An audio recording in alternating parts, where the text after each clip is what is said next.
All right, we're on to Chapter 3 of Missionary to Mars. It's called Bargain. As Eustace stepped out of the shipwright's shop, a notification pinged in his Cortex display. An unknown caller was trying to contact him. He gulped hard, thinking of the events earlier that day. He gestured to decline the call. It went straight to VidMessage. He motioned to play the video as it was being recorded. The head of a skinny, sunken-eyed man appeared on Eustace's display.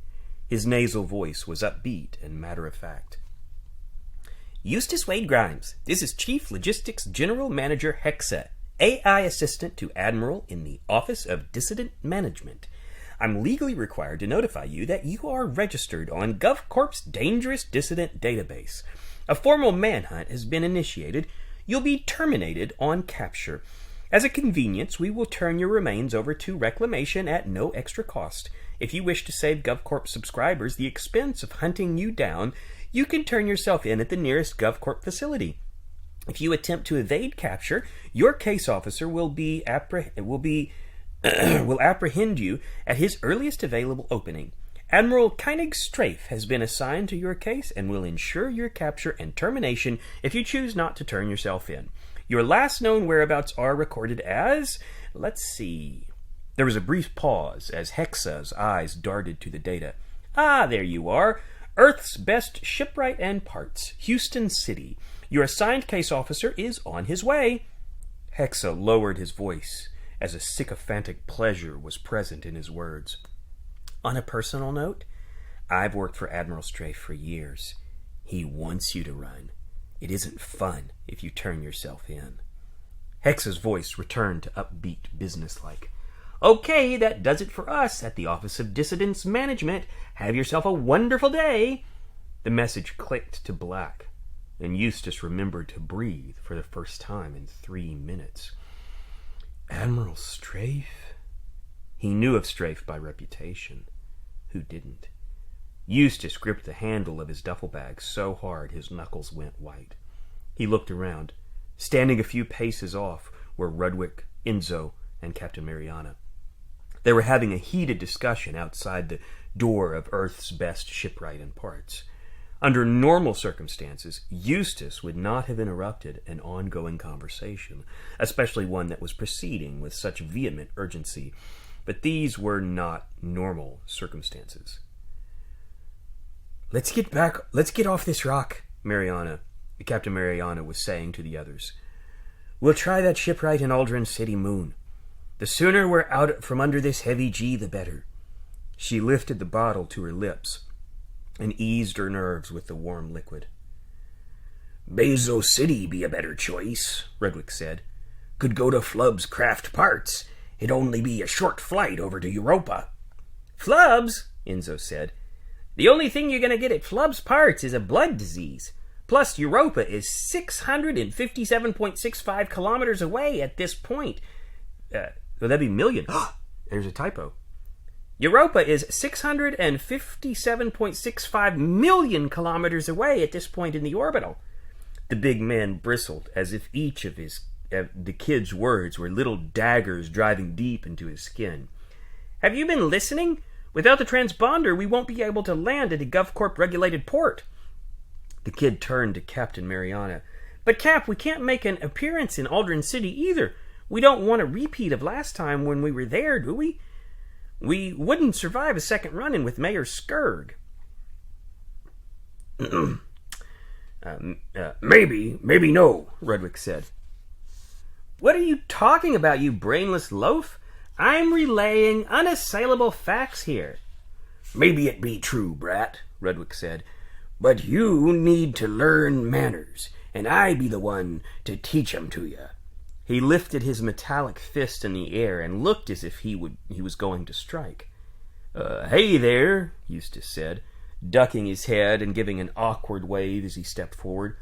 Remember me from like 4 minutes ago? The conversation stopped, and all eyes looked at him. They were not pleased to be interrupted.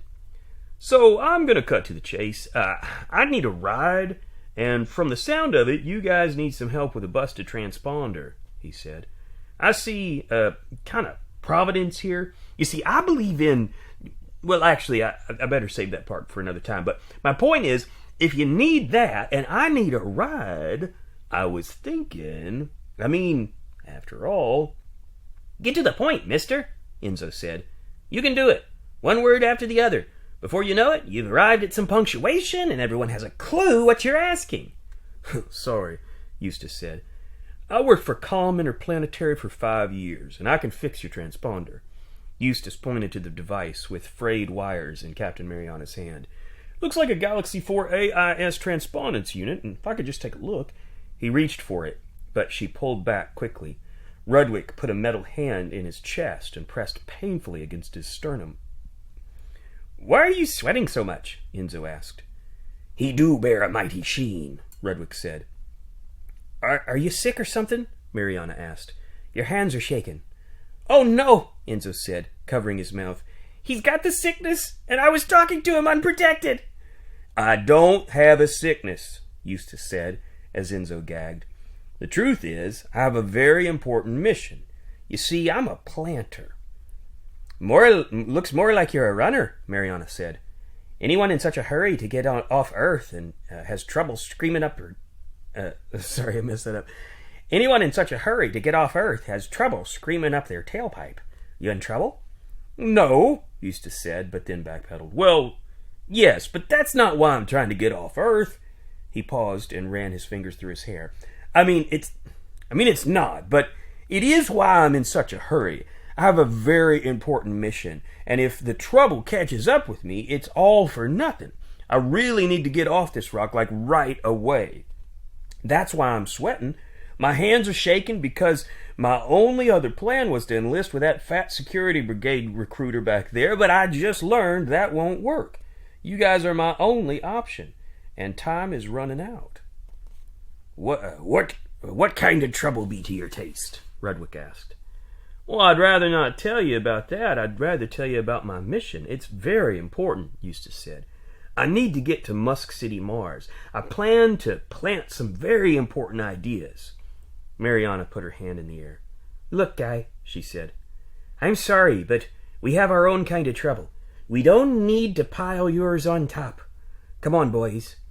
Rudwick followed her as she left. Eustace closed his eyes, dropped his duffel bag, and put his hands over his face. Are you going to cry? Enzo said.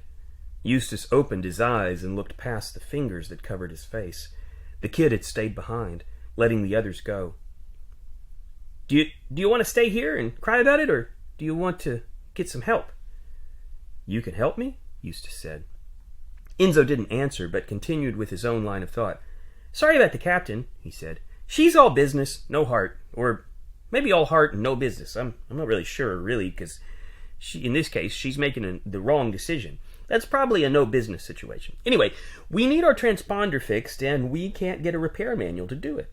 Ever since GovCorp blocked the right to fix charter, we've been falling apart without knowing how to tape the thing back together. So we're stuck. And if you know how to do it, well, we should take the risk. Yes, Eustace leaped. I can do it. I really appreciate this. Eustace started. Do you have a wrist chip? Enzo interrupted. No, we don't really use them on Earth because... Eustace paused when Enzo put one finger in the air. With his other hand, he gestured to open his comm app. Hey, Captain, Enzo said through his internal communicator. Oh, that means our time is up. Okay, I'll finish this chapter tomorrow. Thanks for watching.